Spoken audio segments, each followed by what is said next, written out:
Without further ado, let me welcome two of our guests for today. On the technical front, we are being joined. We are being joined by Dhwani Patel, as well as Saurabh is also joining us on the fundamental side, coming from S&P Global. A very good morning to both of you, and thank you so much for your time. Let me start taking the first query then, and the first query that I have is coming in from Tushar, and let me take it from you, Dhwani.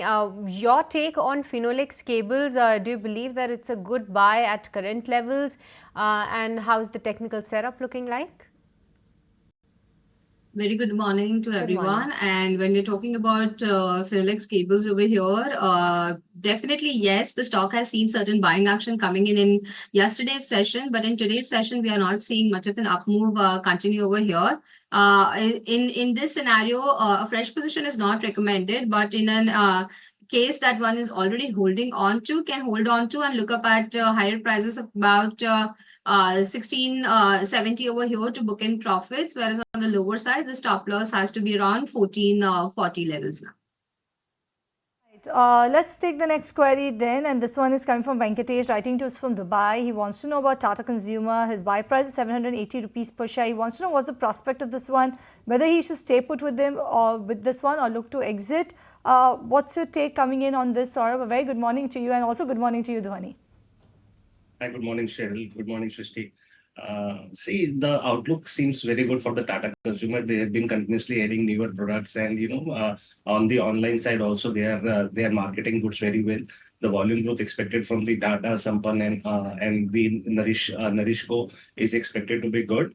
The margin profile is expected to expand. So, in that sense, I think the long-term view remains intact, and my take would be a hold on to it.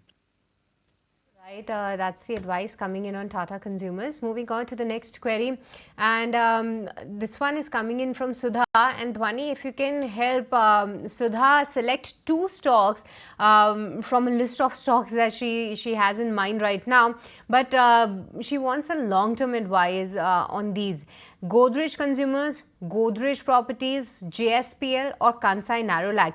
Any stock that you like for a long-term bet, Dhwani, at this point?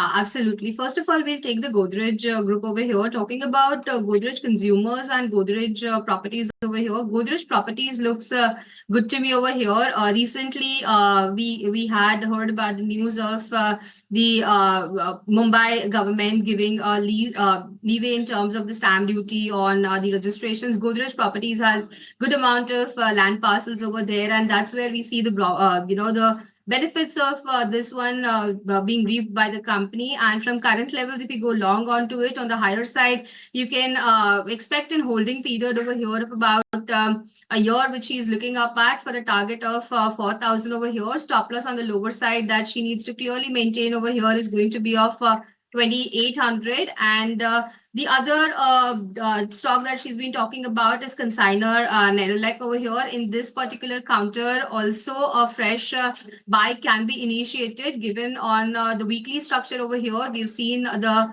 stock forming double bottom formation, and from there we've seen a breakout also in this particular counter. The targets on the higher side for this one that can be looked up are of 400 given the longer perspective that she has, and stop loss that she needs to strictly maintain over here is going to be of 280. All right, let's move on then. Let me take this query coming in from Nikhil. He wants to know about Titan. He already has 5 shares of Titan at a price of around 3,794 rupees per share.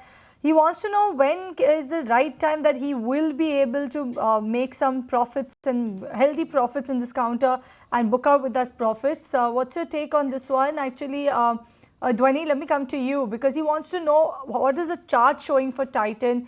When would be the right time for him to unlock good value out of this one? Because 3,700 odd rupees is his buy price. Yeah, it's already standing on certain profit over here, but then the stock, if you look up at the weeklies, is facing a certain resistance around 3,860 to 3,900 levels, which were also near the all-time high levels, and that's where you don't know what's going to happen further after that. But from current levels, yes, a hold is definitely recommended on this particular counter. Given you have patience to hold on above 3,900, you can hold on to that one. You will always see gains coming in this one, as the perennial trend over here is on the bullish side in this one. And the stop loss I would suggest for him to maintain is going to be of 3,585. 3,585 is the stop loss. And on the higher side, give it time, you will definitely reap good benefits out of it. Saurabh, the next query is coming from Sangeeta, writing to us from Pune, and she wants an advice on a couple of stocks, and she wants an advice whether to go ahead and make a fresh investment in stocks like Cochin Shipyard, SBI or BEL. Any stock that you like at this price point, Saurabh?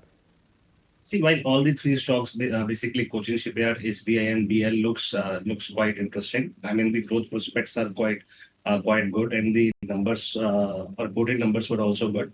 But in case of Cochin Shipyard and BEL, I feel the valuations are on the higher side. The market, I feel on the corrections one can buy in the staggered manner. On the SBI, I would say yes, you can accumulate at the current levels also. Let me take this next query then, and this one is coming in from Leena, who's writing to us from Mumbai, wants to know L&T Finance, whether she can buy at current price, Dhwani, and also what sort of a target are you witnessing for this one for the next 6 to 12 months? Let me start with a disclaimer over here because we've already suggested a buy in L&T Finance over here to our clients where the breakout was given around 180 odd levels, and from there we are seeing the buy action continue. It's definitely that yes, you can add positions in at this point in time as well. On the higher side, for very short-term basis, you can look up at 195 as a target, and the stop loss that you need to maintain on the lower side is going to be of for the current positions 181. Right, coming to you once again, Dhwani, for this query, because Sridhar from Coimbatore is holding JSW Energy, 750 shares, and his buy price is 752 rupees. Wants a near-term target and support levels for JSW Energy.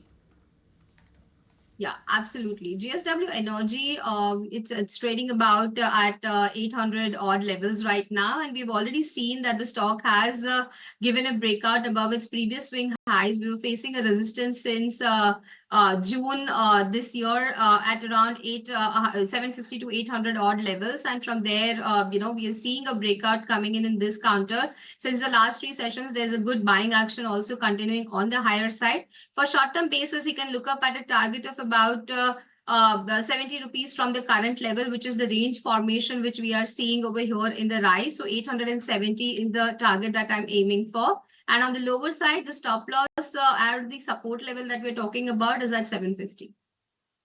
All right, this one is from Meenakshi, who's writing to us from Chennai, wants to know about India Glycol and LT Foods. Are these companies a good buy right now? Saurabh, what's your take fundamentally? Do you think it's the right time to buy this counter? No doubt India Glycol has seen a very good run. LT Foods has been in news. What's happening in that sector? See, FMCG is looking good, and the alcohol brewery stocks are also doing fine. Since India Glycol is largely into the alcohol, and it is moving up in tandem with the all the brewery stock. The cost of raw material is expected to scale down, and the glass costing is also coming down. Apart from the higher demand and volume growth coming in from the prestige lower brands which company deals with. So in my sense, yes, she can buy both the stocks.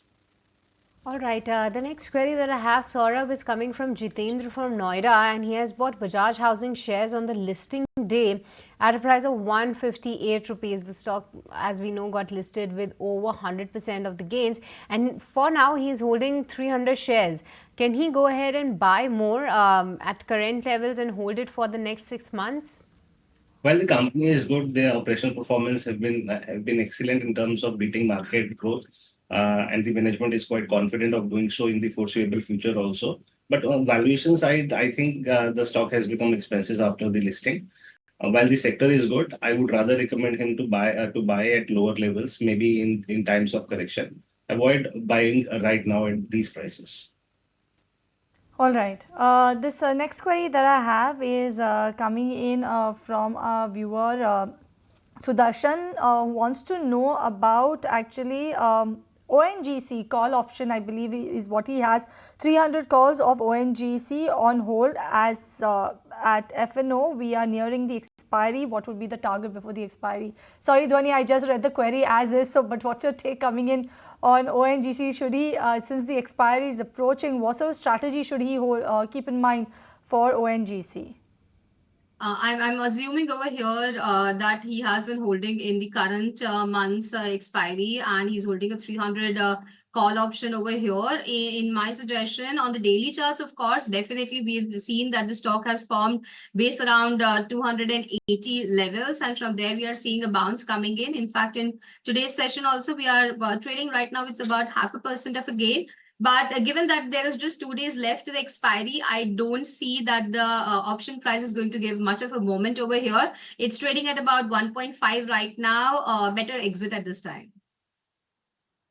All right, Saurabh, the next query is coming from Munmun, writing to us from Lucknow, and she wants to invest in semiconductor industry for the long term, and any good stock from the same industry that you're tracking at this price point, and you can help Munmun in this. And Saurabh, along with that, also give your take on HCL Tech, because she is currently holding 25 shares. Her buy price is, she didn't share the buy price, but currently having a profit of 5,000 rupees. What's your take on this, Saurabh, as well? Companies have planned to go into the semiconductor industry. There is one small cap stock that is coming to my mind is Moshchip, but it is quite expensive. I don't know about how the growth prospects will fructify. So I would not be able to recommend any other stock from the semiconductor industry. With regards to HCL Technologies, I think the company has put up a good show in the sense that the numbers were good, above the market expectation. The deal pipeline was strong, and the company is quite confident of gaining more traction in the generative AI segment also. Since the interest rates are on a downswing in the US market, it is expected that the discretionary spending will increase, and so it will help companies like HCL Tech. So from the long term perspective, one can hold on to HCL Tech. Right, so that's the